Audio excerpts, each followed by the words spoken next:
Like live, 3, 2, 1. Welcome everyone. Thank you for joining us for today's webinar. My name is Sunandini and I'll be your host for tonight. We have been discussing a lot of career journeys of many Indian VPs, Indian and Global MBA grads and other successful people. What we want today is to get a rather global viewpoint, not only discussing about the career journeys, but also discussing something more interesting, maybe having some current affairs and to see what is shaping and affecting businesses and the whole economy of India.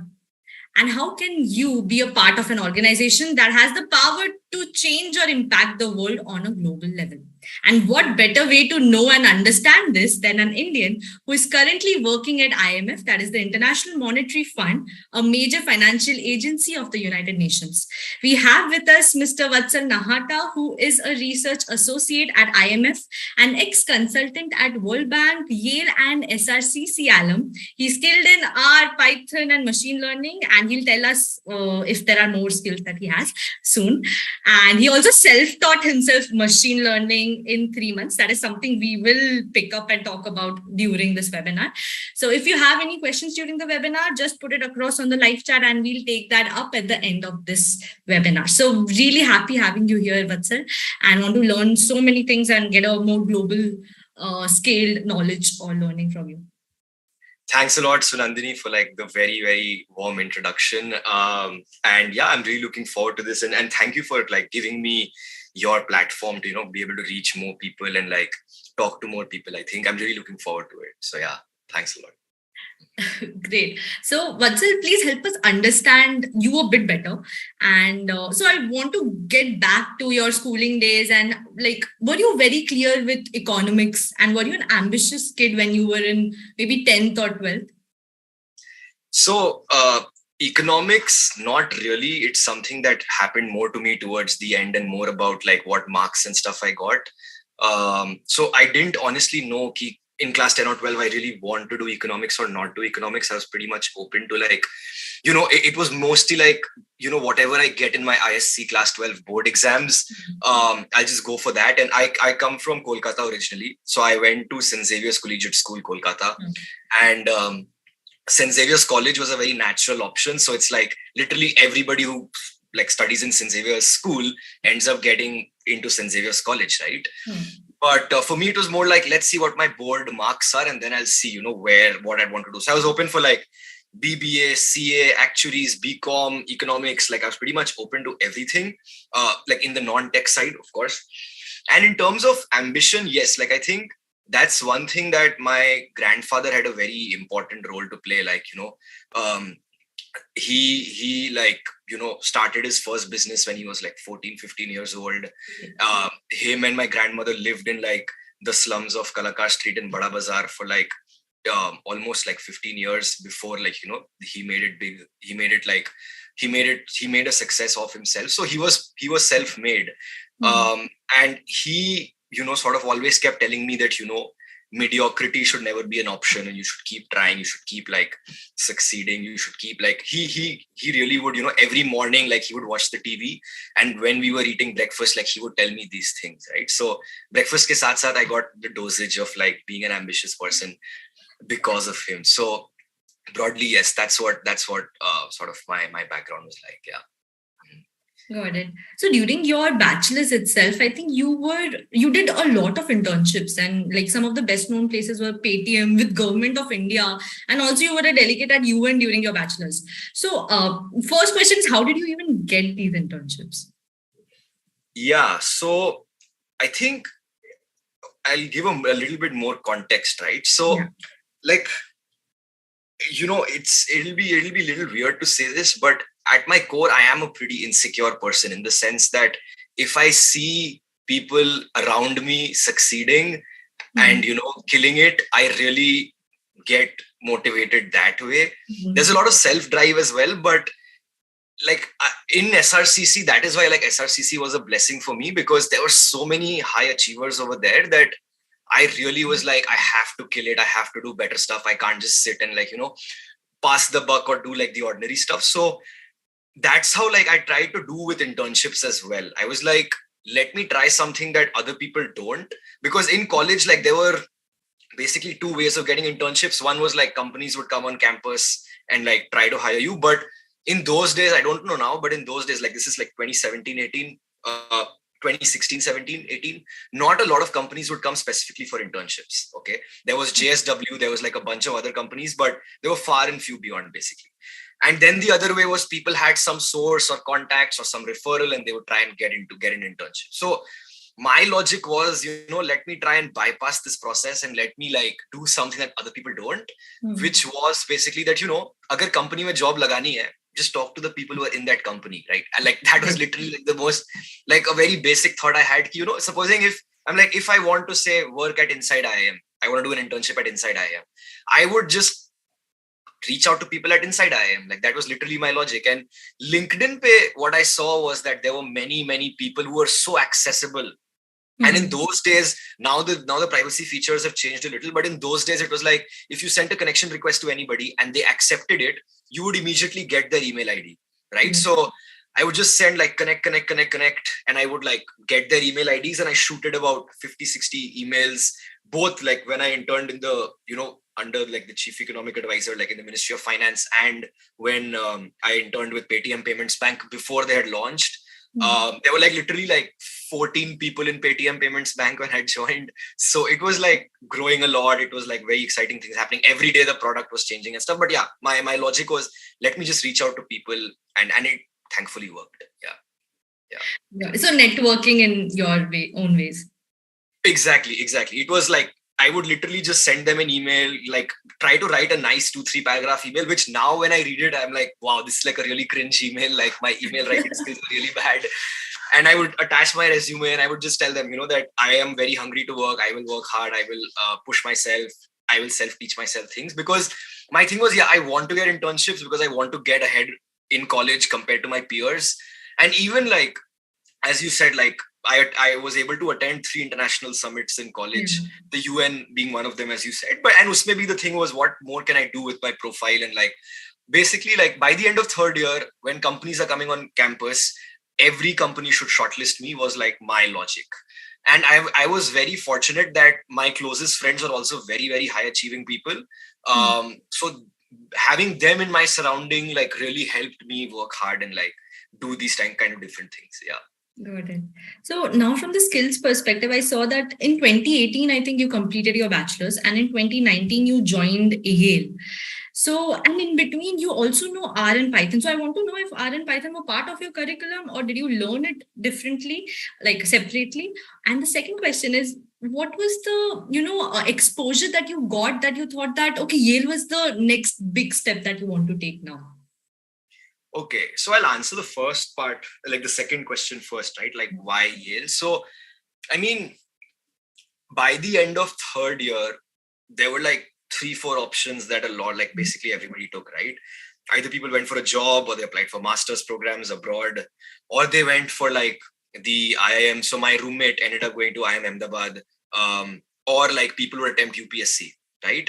So from my perspective, I could have, my thought process was, okay, maybe I can attempt CAT. Like both of like 2 of my flatmates were attempting, my roommate was attempting CAT, and they would study like all the time. They would like go to Time and Career Launcher and like all these places. And the whole flat ka mahal was, like only about CAT. So I was like, I want to do something different. I was, and by then actually it was like 1st, 2nd year of college is when I started developing an interest for economics. And back like in for my undergrad, I couldn't go abroad due to like family reasons and stuff, but I was like, I really want to go abroad and like get that exposure, at least for my masters. So basically by the end of 3rd year, I applied to a bunch of places, and I was fortunate to get into Yale. And then I also thought, that even brand wise, yes, Yale is a sort of higher promotion compared to SRCC. And that was something that was important for me, not in terms of brand name, but like the kind of people I would be surrounded by at Yale, or like the kind of things I would get to do and stuff. So that was my thought process, like going into Yale. The first question which you asked about like R and Python. So I actually learned Python in the spring semester at Yale. So I didn't know anything about Python in undergrad and before I went to Yale. And that is something that is very it's not a good thing. And like I actually so when I went back to India, like I'd recently gone back to India, and I met with the principal of our college. I met with the principal of SRCC, and I told her, ma'am, that you need to start teaching your kids like really hardcore, like R, Python, introduce like concepts of machine learning and stuff, because it'll just make them more employable. And the focus at Yale was really on like teaching us these software skills and like really making it much more application based. So I actually started coding and stuff 2020. But to be honest, like I am not like a very expert coder or something, but I would say compared to say non-CS people, I would be pretty decent at it, because I've probably done it more than like a lot of other econ or BCom or MBA type of people. Yeah. Right. So, see, I am also from a non-tech background, and I'm very scared about coding. Like, to be honest, I don't know much about it. And I'm pretty sure many people, 33 people looking at this or watching us, maybe many of them are saying the same thing or they feel the same thing. And you told me that you learned ML, not the full ML, but a part of it, whatever you wanted to, in 3 months. So I want to know, how does one get out of that fear and get into this coding or techie side? And what was your own personal purpose of learning ML?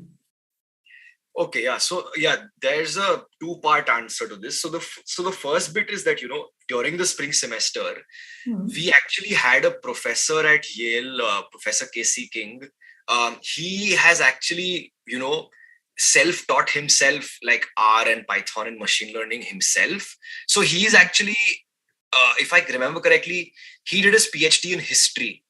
Okay. And he knew nothing about like coding and statistics and stuff.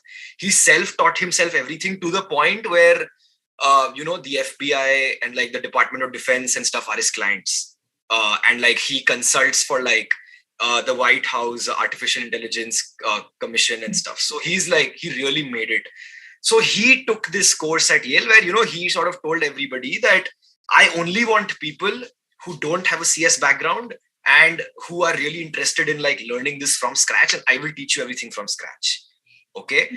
So he actually, and the fact was there were like 70, 80 people who applied for his course, and he selected like 25 or 20 people or something. And he used to say, and he used to motivate us a lot in like each class that, you guys can do it. There's no need to fear. He would literally like come to our laptops individually and like, like it's like how people spoon feed you. Like he would literally spoon code us, for example, right? And through him, like I got to become very close to him. I got to become very close friends with him.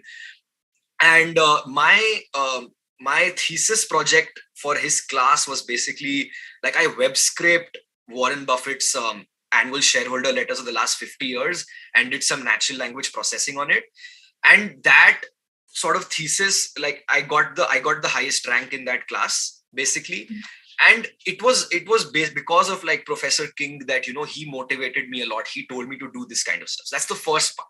Now, the second part is more to do with my job. So until then, I knew Python like decently well. I knew Stata really well, but I didn't know machine learning. Now, what had happened is when I was cold emailing and applying for jobs, during like those like March, April, May, that time, like when I was cold emailing for jobs and stuff, I had got like multiple job offers, and my then boss, like my ex-boss at the World Bank, one of the things she said is, okay, we will hire you and stuff, but there is this really cool project that is going to happen with like the director of research at the World Bank, who's like the number two economist after the chief economist at the bank. And she said, you can actually become a co-author if you can learn machine learning. So she said, I know you know Python, but if you really want to elevate your profile, if you want to do more interesting work that other consultants or other people your age don't get to do at the bank, I would advise you, you have like 2-3 months, try and self-teach this. I don't know how you'll do it. And she went to the point to say that, if you want to take machine learning courses in Coursera, Udemy, whatever, I will pay for those courses, because even she really wanted to get that project done, right? So I spoke to a few like Yale alumni and a few friends, and they suggested some books. And finally, I came across this one book called Introduction to Statistical Learning in R, where they teach you R from scratch and they teach you machine learning from scratch, right? And usme aisa hai ki that book, it's like freely available online. You can even buy it from Amazon like after this webinar or whatever, but it's like basically it will not go very heavy into the math. It will give you the concepts, it will give you the intuition behind these machine learning models, and it will tell you how to code them up and give you a real-time data set on how you can like actually apply this and do this. So you don't really have, you bypass that fear because the code is in front of you. It's a very hands-on way of teaching things. And once you start getting results, you get more curious, you get hooked to it, you go deeper into it. So by the time I started my job, I told my manager then that yes, like I have learned machine learning now. I know of these 2-3 algorithms that we can apply for our research paper. And I sort of worked very well and worked very hard and deep dived into that project. And we had like, we had a data set of like 400-500 variables. Whereas like economists usually don't deal with more than say 10, 15, 20 or 50 variables, for example, right? We had like tons of data. We had like very minute data on education practices and student learning and things like that. And it was like, that was like the highlight. That was the best experience I had working like for those 22 months at the World Bank. That was like my highlight. And I got to work with Dion Filmer, who's the director of research, and like, got to learn so much from such a senior economist. So it was like a great experience. Yeah. Just listening to you, I get this confidence that, okay, I might learn coding soon. Absolutely. Yeah. Exactly. So moving on to your current job at IMF. So first of all, I want to make our audience more familiar about what IMF does and what is your role at IMF. So can you just clear that up? Sure. So the International Monetary Fund is an international financial institution that provides lending and technical expertise on issues related to macroeconomics. So lending is more overall related to the macro, and traditionally countries have come to the IMF when there is sort of a balance of payments crisis, or there's an exchange rate crisis, or when it's more related to the macroeconomy instead of say the microeconomy, which is more like health, education, infrastructure, nutrition, which is what the World Bank really does well. So IMF is more about like lending in crisis times, although very recently IMF has also started to lend during food crises or like started lending for climate change, and it's going in that direction as well. And the IMF is split into like area departments and functional departments. So area departments are places like Asia Pacific department where I work, or like Western Hemisphere department, or Latin America and Caribbean, where there is typically a team of say 7 or 8 people. There is a division chief, there's a deputy division chief sometimes, and they're like a couple of senior economists, and there are economists, and there's like 1 or 2 research analysts, and they're assigned to like 1 or 2 countries, and they work full time on those countries. So there's something known as the Article 4 process, where the IMF does like surveillance and creates a report of like each country's macroeconomy, and the team goes to the country, meets with like the central bank governor, meets with finance ministry officials, provides technical expertise and tells how they view the macroeconomy going, and provides advice accordingly. Now that's the area department. The functional departments are places like fiscal affairs department, monetary and capital markets, the research department, the statistics department, where they are really doing hardcore cutting edge research on monetary and financial issues, or tax issues, or maintaining fiscal balance and things like that. How do you efficiently raise taxes without there being a lot of welfare loss amongst the population and things like that. So that's what the area, the functional departments do. So my role as a research analyst is like more to do with data, a lot of like data crunching, working in Stata, and like senior economists and economists are like writing a lot of papers and doing a lot of technical exercises. So it's a lot to do with like data basically. So Stata, Python, and like these softwares, and data visualization as well. And the other part is you also get to co-author papers. So I'm getting to co-author a paper right now where I'll get to write, I'll get to like research more. So That's broadly the IMF. Okay. And if I want to compare this with your ex job, which was as a consultant at World Bank, so how is that role and what does World Bank do? So World Bank is World Bank lends much more in like ordinary situations or like, in normal times as well. So it's like World Bank does a lot of World Bank also has a lot of macro practices, but compared to the IMF, it's obviously much more focused on microeconomics. So it's like, supposing like I was working on two projects. Like one of the projects I was working on was that we were basically, lending money to the Bangladesh secondary education to the Bangladesh Education Ministry for revamping their secondary education sector. So there were like 4-5 modules in it. So there was an adolescent girls program, there was a syllabus modernization program, and there were like modules like that. And the World Bank basically lends money. The World Bank sees that how well is the project being implemented by the local partners. So in that implementation process, even that government builds up capacity, builds up expertise. And when they need help, technical help with like running surveys or running experiments or like data crunching and stuff, they come to us. Or if they want to change the design of a project, they would probably come to us and things like that. So World Bank is like much more micro focused. And then you lend money, say you build schools, you do these things, you incentivize principals to do more for adolescent girls and like, and have work more on sanitation and health for like adolescent girls and things like that. So World Bank is much more like they lend much more and like much more sort of micro situations. And then there's also technical expertise. So my role at the bank was like being a part of 1 or 2 modules of these projects and also writing research papers, doing analytical work and things like that. So yeah, that's what I did. Yeah. So now, because you are at a global scale, I really want to understand how does one understand the financial and economic strength of a company? Let's say maybe of India itself. If you had to just state, that's a general question. So how will you do like check the strength, or how will you find out what is the strength of this economy? Yeah. So the thing is probably like different economists may give slightly different answers. So this is also personal and like my answer is based on like what I have seen personally. So I think the first thing has to be that, you have to have diversified like markets or like diversified exports and imports, if that makes sense. There's like a lot of countries where they rely a lot of like their economic strength is based on like a few commodities or a few products. So the more diversified your export base, or the more diversified your manufacturing and service base is, that is a very added advantage to your country.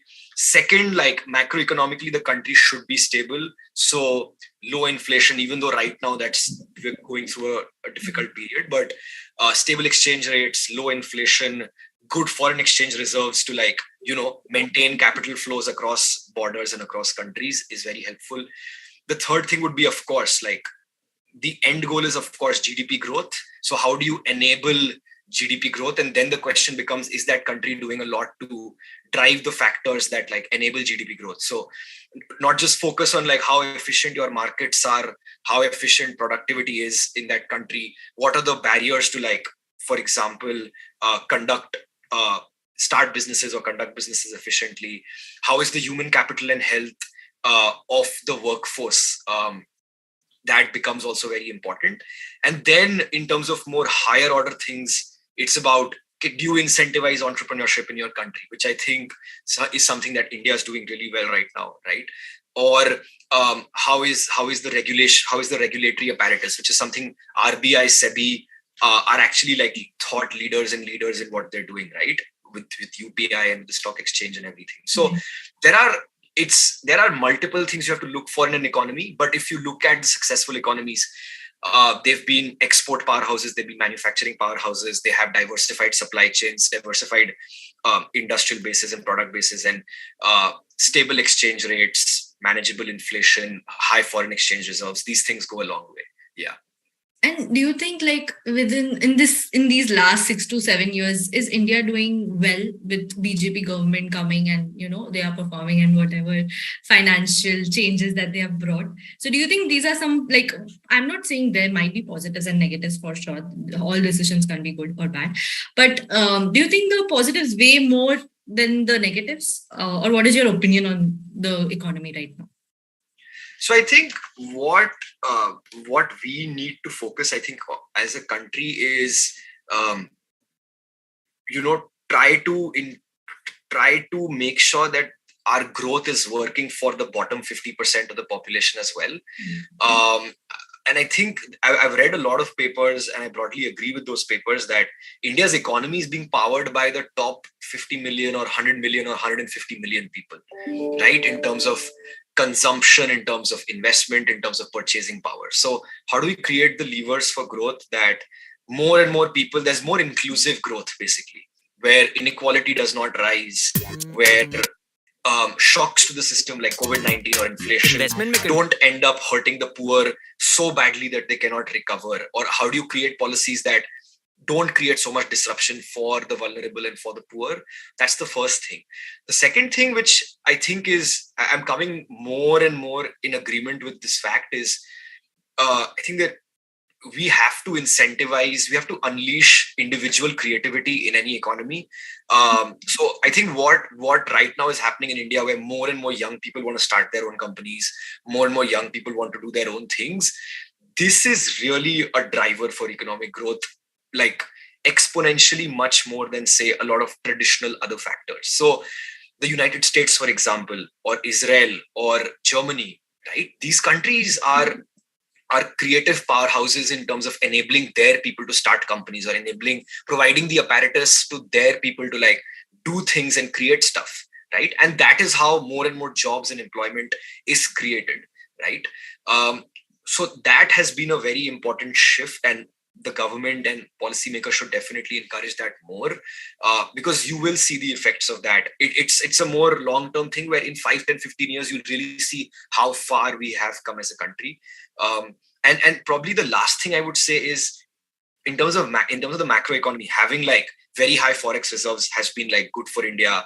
Being able to maintain low inflation has also been a good achievement, and maintaining that we not go into too much public debt, even though India's public debt is much more domestically held, so the risks are lower. But maintaining that the public debt to GDP ratio is like maintained at an adequate level, and your fiscal deficit level does not, say, go beyond 4 or like 3.5 or 4% is also important. And by the way, like, all these opinions are my own; they do not represent my employers or my colleagues. So yeah, just want to make that clear. Got it.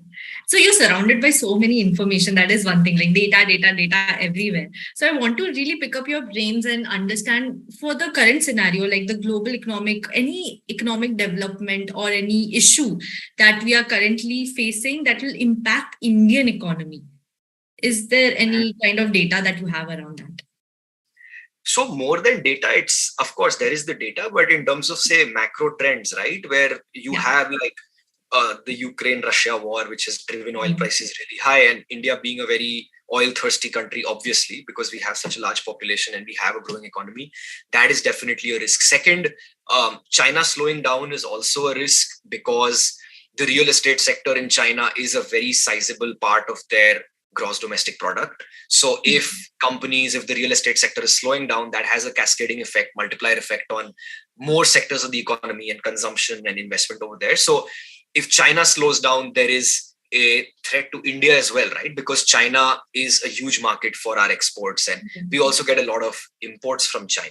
So China slowing down is a risk for the world, and even like that being a risk for the world is a risk for us as well. The third thing, I think, which we also have to be mindful of, is as more global shocks are coming, right? So COVID, or the taper tantrum, or the financial crisis, or even like GST or demonetization, or like any type of risk that we have, how resistant and how robust are our supply chains, right? So do we depend a lot on a particular country or particular suppliers for our supply chains? becomes a very crucial risk to manage. So how can we design an economy, and how do we make sure that our economic policy ensures diversification of supply chains? Now, there will be economies of scale as well, to like, if you are betting more on, say, a particular supplier or product, your costs will go down. But how do we make sure that if that gets disrupted tomorrow due to some crisis or the other, right? Where do we go from there? So, and that is why I think a lot of companies have woken up to the fact that in China, for example, right, because of this very strict COVID lockdown policy, a lot of companies are facing disruptions to their supply chains. And that is why you see a lot of those companies moving to Vietnam, Thailand, Indonesia, India, and these countries, right? Because they want to diversify their supply chains as well. So Apple or Foxconn or these companies coming to India is vastly impacted by that. So, yeah. Got it.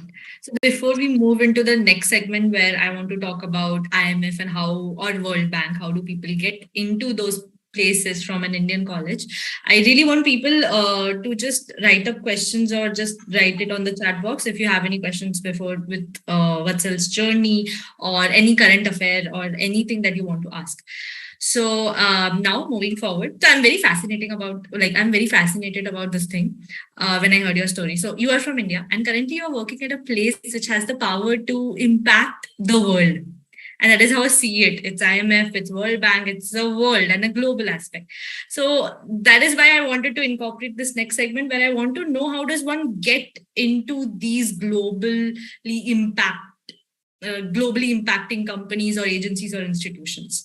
So to begin with, did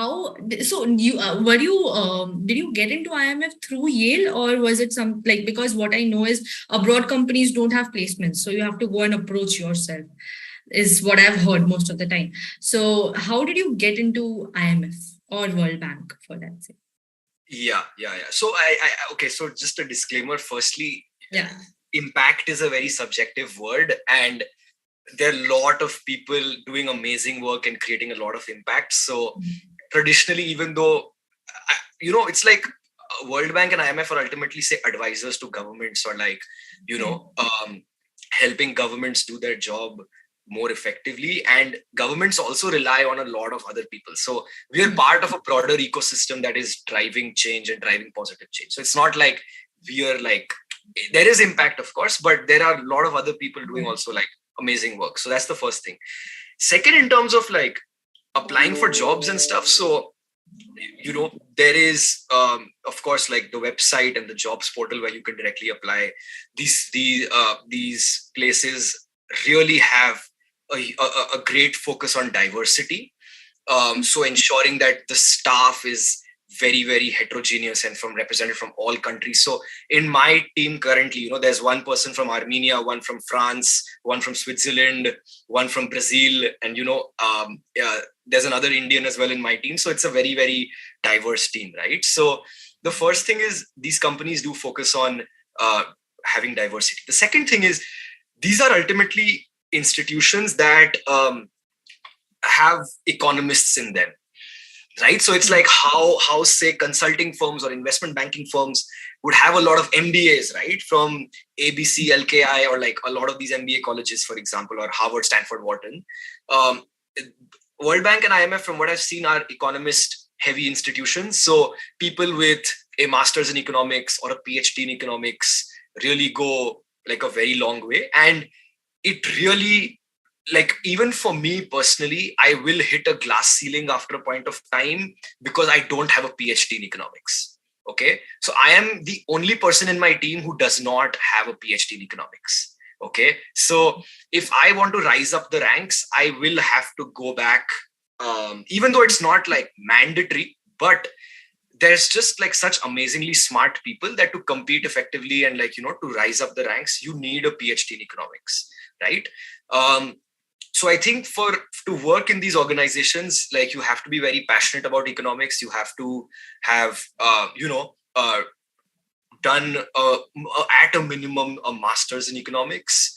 And then it's more about you doing it from a very good place or like a good institution, because the job market is insanely competitive, right? So you have to be able to have those skills and be able to do good research, good work. Now there's also a great focus on research. So when you're applying as a candidate, and if you can show that you've done economic research, you've published somewhere, or you really have a good command on statistical softwares and econometrics and things like that, that again goes a long way.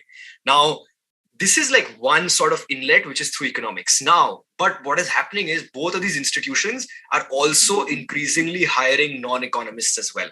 And they're basically specialists and experts. So that's their title. So a lot of people with MBA backgrounds and stuff also work in the World Bank and IMF in the capacity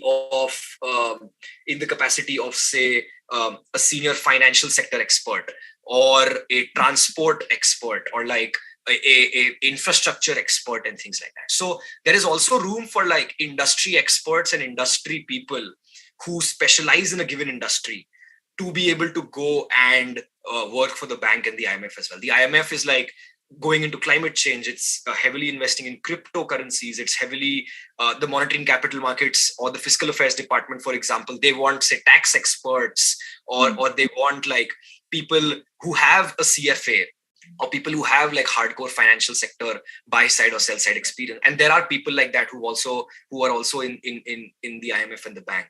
So there is a wide field, but it is quite economics dominated is what I would say. Yeah. Got it. And what about the front where, if I had to ask you, what kind of people will fit in terms of culture, IMF's or World Bank's cause, and maybe their work timing or anything? So what kind of people will fit in best in these places? So I think, so if I understand correctly, you're asking what personality type sort of say what fit into these places. I think the first is you have to really be a very curious person, and you have to have a passion for a grounding and empirical, and having an empirical thought process, where you really want to crunch the numbers, understand, go into the depth of why something is happening, and be very curious about something is very, very important. The second thing is you have to just be, passionate about research. Okay. So ultimately, writing papers, researching a topic is again very, very important. And the third thing I would say that I find people over here are very, very professional, very, very meticulous, very detail oriented. So yeah, if you are very detail oriented and meticulous, it also really, really helps.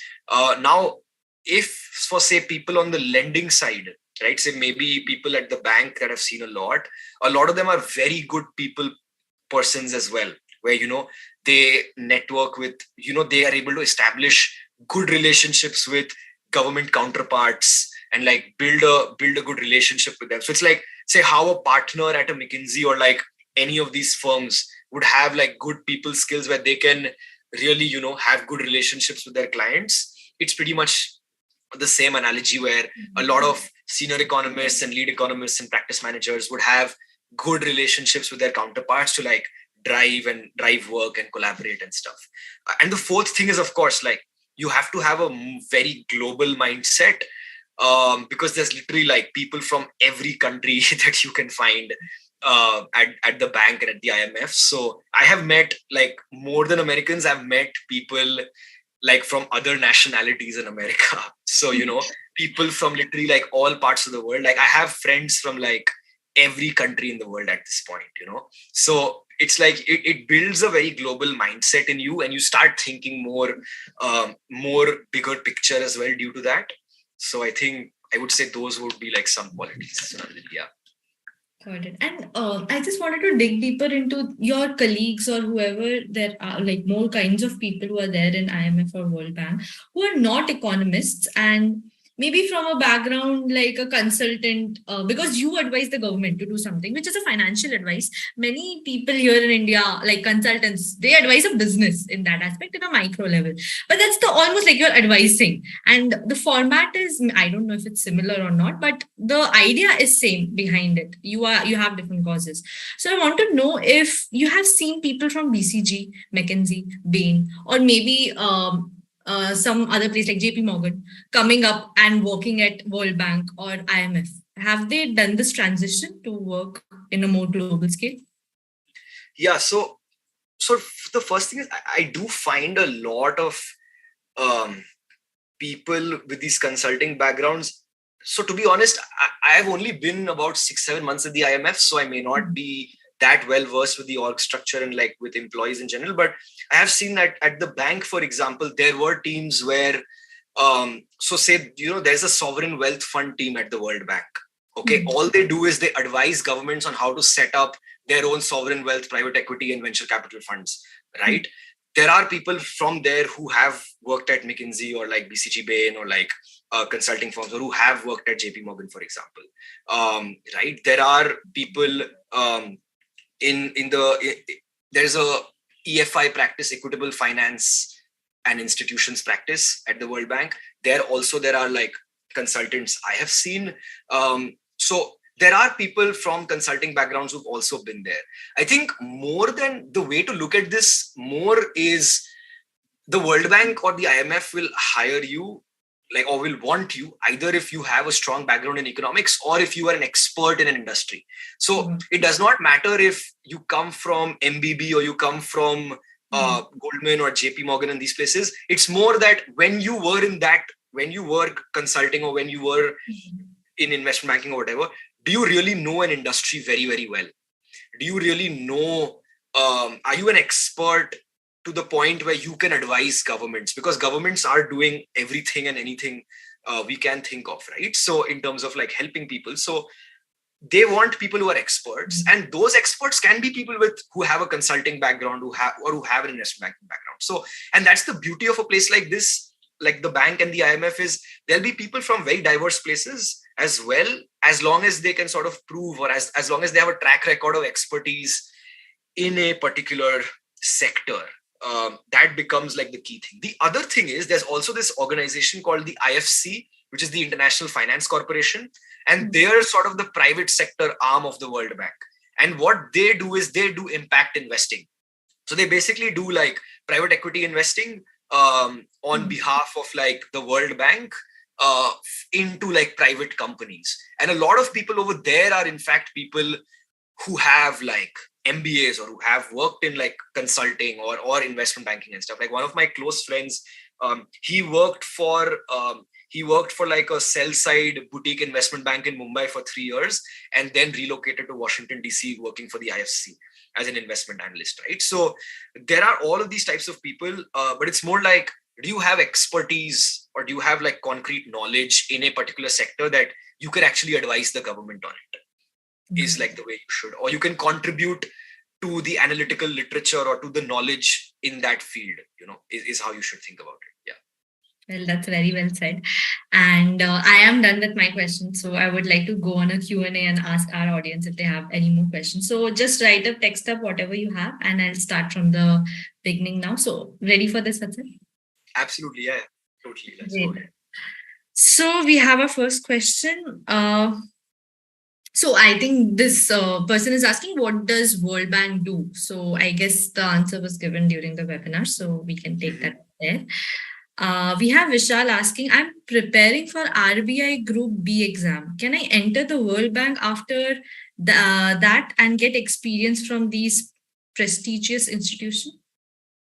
So I think the better way to think about this would be like, from RBI grade B or the exam you've taken, like work in the RBI for like 3, 4, 5 years, build some expertise in some topic of central banking, and then apply to the IMF or the World Bank. The IMF would be a better fit for central banking, right?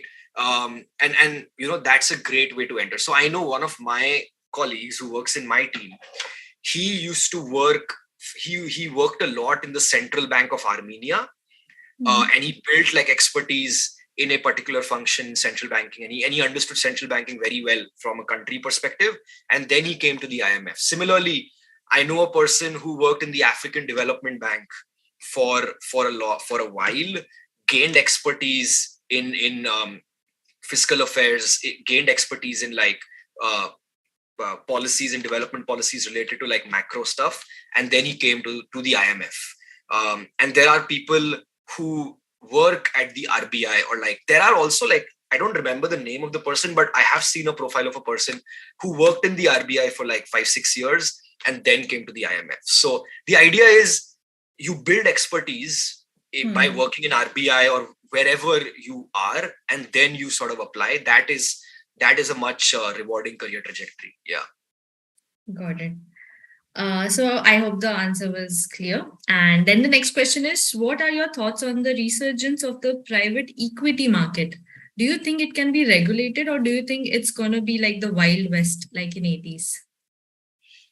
I mean, I would say as long as there's enough, there should be decent, and again, these are my personal opinions, but there should be decent and good enough regulation so that the risks to like private equity leverage, or say a lot of companies blowing up, like what we've seen in say the crypto space currently, or what we've seen with WeWork, for example, like those things are like prevented. But the other thing also is you want to allow for some level of creative destruction, right? So Schumpeter, like a very, very pioneering economist, his idea of creative destruction exactly means that free markets you should let them go in whatever way they're going, and sort of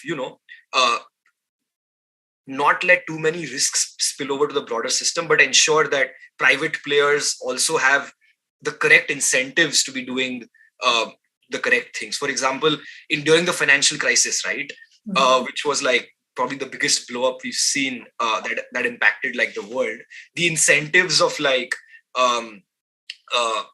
people who were dealing in credit default swaps, or the banks who were buying these credit default swaps, or how they were pushing these products to investors, like those incentives were not aligned. So it's more a matter of how do you create a system where the incentives are correctly aligned, where you have good regulation, but you also let private participants, pursue their creativity and allow them to like, be able to take part fully in that economy. I think if you have these three, it's almost like a trilemma, but if you can achieve a good solution to this, it goes a long way.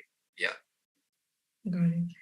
So our next question is, recent rise in wealth inequality is increasing leftist populism, especially in the Western country. What do you think will be the result of this? So to be honest, you will find there are better people to answer that question. I don't want to like comment on like these types of things, because there are better people who will answer that question in a better manner. Yeah. Got it. So I think this will be more relevant here. Dharmendra is asking your views on the upcoming recession. So again, like there are multiple risks to there being a recession, but then again, this is my personal opinion, is I somewhat have the feeling that if the Fed handles this well, if the global central banks are able to tighten gradually and not tighten very erratically, we should smoothen out the process very well. And it also depends a lot on like the US economy and China, and like how the 2-3 biggest economies do in terms of a recession. But my view personally is more optimistic. So there are real risks that we have to be mindful of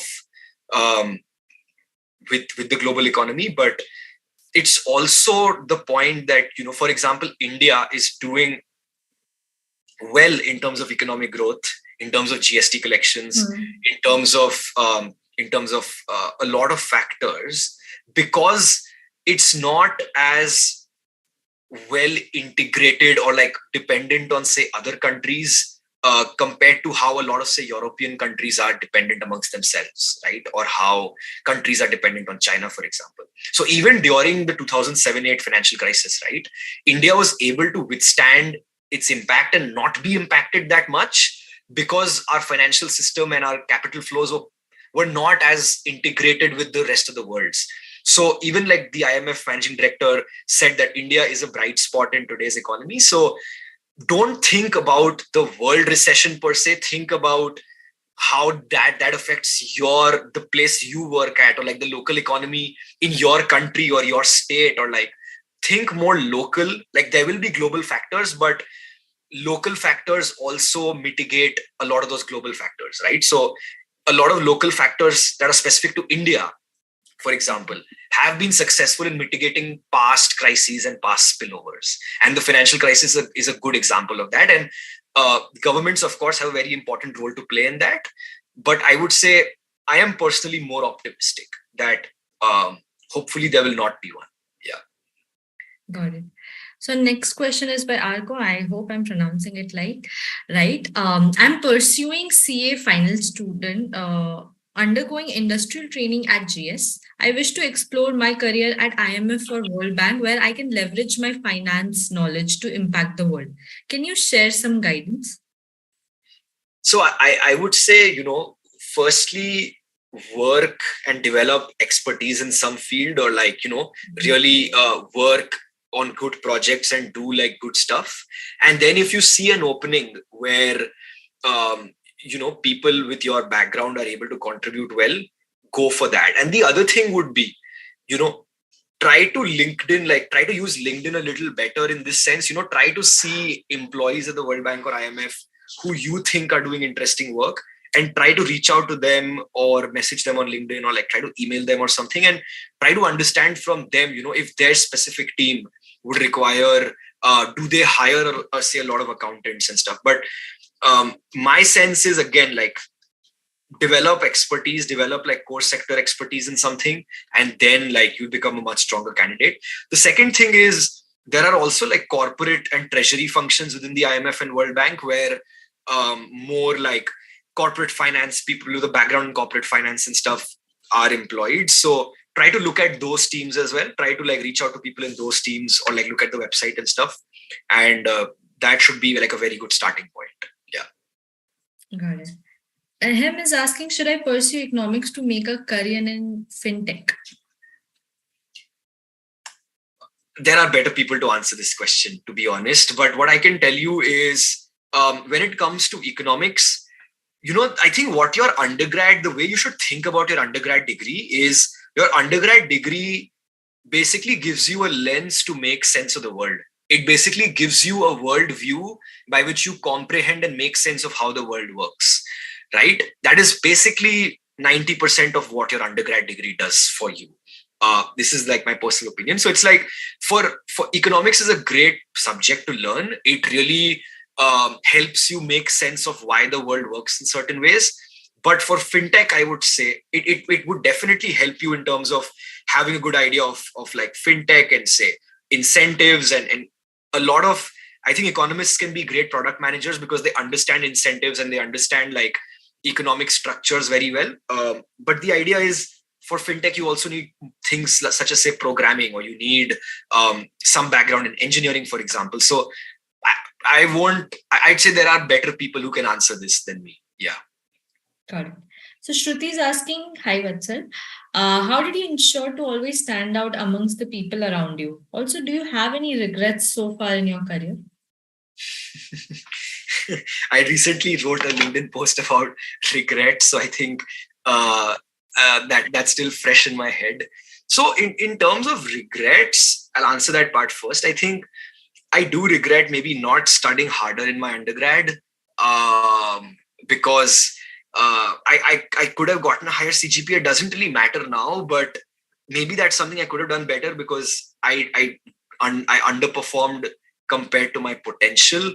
I had like a 8.5 as a CGPA, but I could have done like out of 10, but I could have done much, much better. I would study like 2 weeks or 1 week before the exam, but that's not what you should do. The second thing I would say is, I think I wish I could have started building something of my own earlier in life. So whatever it is, right? Whether it's something on social media or related to YouTube or like related to anything you're passionate about, build something of your own. Whether it's a page, whether it's a hobby, whether it's a product that you want to do, build something of your own. That is amazing learning experience, right? And you will really learn so much. Like, this has been a revelation for me personally, is like, trying to build an audience on LinkedIn or trying to help people via LinkedIn, like I've managed to build something of my own that I derive a lot of personal satisfaction from. And that has taught me so much about marketing, taught me so much about psychology, taught me so much about like how to build a product or like anything of that sort. The earlier you can learn that, the more your worldview will change, the more your perspective will change, the more confidence you'll get, the more interesting people you'll meet. So I think don't just I think, okay, the broader point I'm trying to make here is, even though say I am quote unquote an economist, or somebody is quote unquote or like from an MBA or like a consultant background, don't let your CA or your econ degree or like your profession define your identity, right? And today through social media, you can really build something of your own, and you learn so much and you'll be so satisfied with that. So the younger you are, the easier it is to build. You don't have real responsibilities like taking care of family or taking care of kids or like doing those sort of things. So do that and you will automatically stand apart from the crowd, because most people don't have the boldness or the courage or the drive to do this currently. I wish more people did, but try and build something of your own and you'll already be ahead than a lot of your peers. It would be my best advice. Yeah. So just sharing a thing, like behind the scenes when me and Vatsal were talking, he's a very inspiring guy, like he wants to inspire everyone. And he is, I don't know, are you into attention to detail? You're like, yeah, this will change the perception of people, because that's what I noticed with whatever conversation we had before. So yeah, just check out his LinkedIn page. I stalked you very well. So it was very interesting to me. So just check out, guys, and you'll be inspired. Even talking to him about, he learned Python after his graduation, like after his undergrad. So can you, like, he's a non-techie completely. So it was inspiring in itself. Yeah. So moving forward, I'm done with my appreciation. So next we have, sorry, one second. Yeah, we have Arko again asking, okay, Dharmendra, your question about recession, I think it was answered before. He's optimistic about not going into recession at all. So your upcoming questions about suggestion to overcome it, I hope it got answered there itself. So Arko is asking also, I'm curious about your thoughts on the changing world order, declining dominance of US over the world economy. Okay, so on the changing world order, there's no doubt that there is change happening, where you see the resurgence of, not resurgence, but you see the emergence of China as a superpower.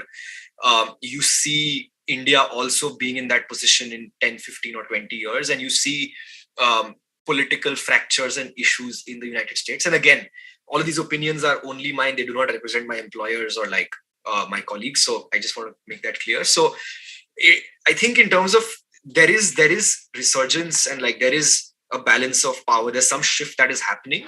But on the whole, it's important that I think my sense is again more optimistic, in the sense that currently economies are so deep, people are so connected, that there will be shocks, but they won't be shocks that will fundamentally like mess up the world. So COVID was uncontrollable in the sense that COVID came out of nowhere. But in terms of, say, wars or in terms of like these bigger things, I am much more optimistic as a person, because I feel the pressure that people and corporations and companies will put on their governments to like do the right thing and to maintain peace is much, much more. Because today people are more connected.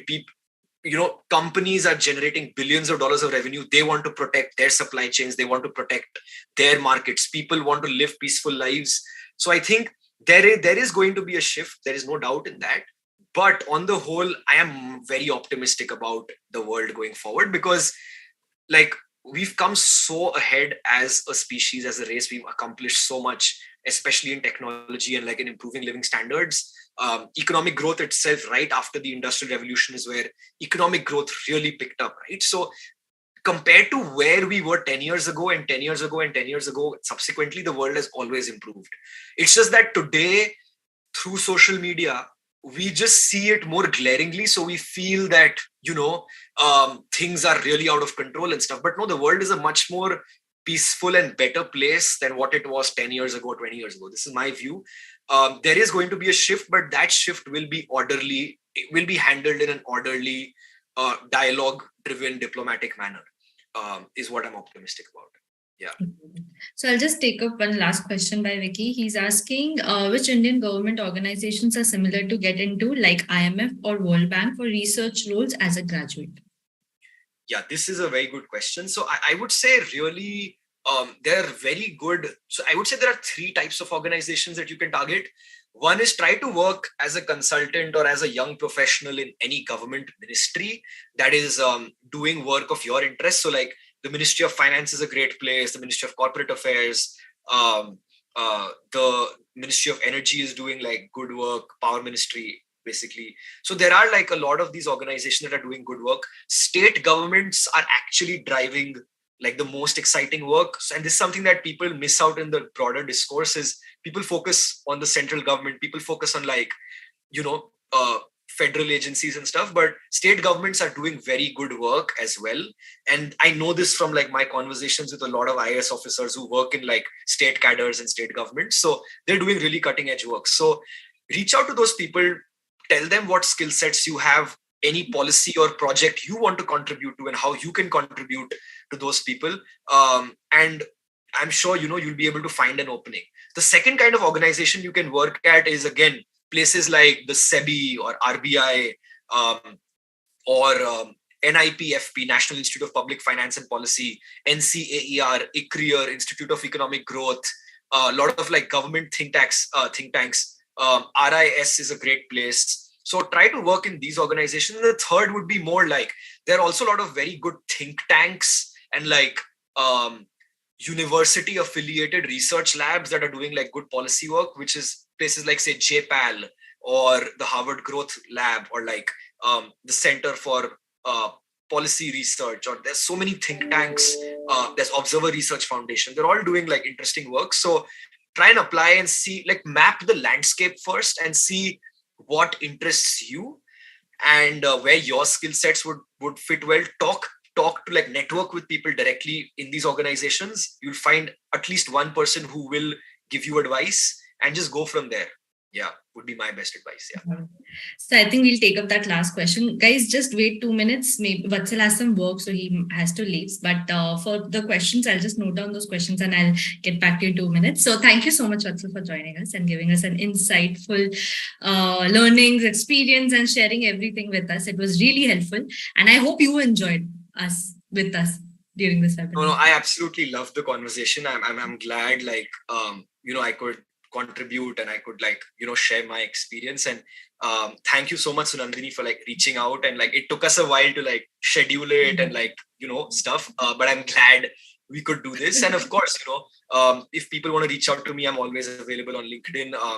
I'm very active over there. So, anything you ever need help with, I'm more than happy to talk about it. So yeah, thank you so much, Nandini, for hosting this. And have a great day. Yeah. Thank you so much. Bye-bye. Bye-bye. Take care. Yeah.